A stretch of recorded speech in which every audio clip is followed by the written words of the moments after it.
అపోస్తలుడు యోహాను మాట్లాడుతున్నాడు 3వ పత్రిక 2వ వచనంలో ఏమన్నాడు తెలిసిన ప్రియుడా, నీ ఆత్మ వర్ధిల్లుచున్న ప్రకారమైన విషయాలు వర్ధిల్తా ఉన్నాడు. ఆత్మీయ జీవితంలో వర్ధిల్లటం మొదలుపెట్టి దాని దృష్టి పెట్టుకోక నువ్వు ఆత్మల వర్ధిల్లు, ప్రార్థనల వర్ధిల్లు, సమర్పణల వర్ధిల్లు, పరిచయలు వర్ధిల్లు, ఉపదేశాలు వర్ధిల్లు, సువార్తల వర్ధిల్లు, ఆత్మలో వర్ధిల్లటం స్టార్ట్ చేయి. ఆటోమేటిక్ 10 దాంట్లో సక్సెస్ వస్తాడు.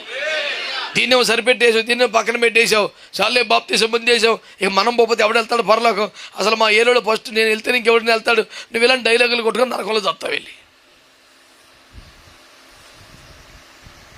మా ఏరియా నుండి ఎవడైనా పరలోకం పోవాల్సి వస్తే ఫస్ట్ నేను పోయినాకనే, ఫస్ట్ మన ఇల్లే.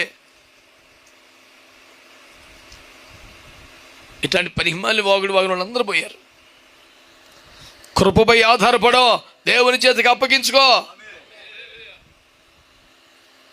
ఆత్మలో వర్ధిల్లుచున్న ప్రకారం అన్ని విషయాలు తప్పకుండా వర్ధిల్లుతావు. నిర్గమకాండం 1:21 ఆ మంత్రసానులు దేవునికి భయపడి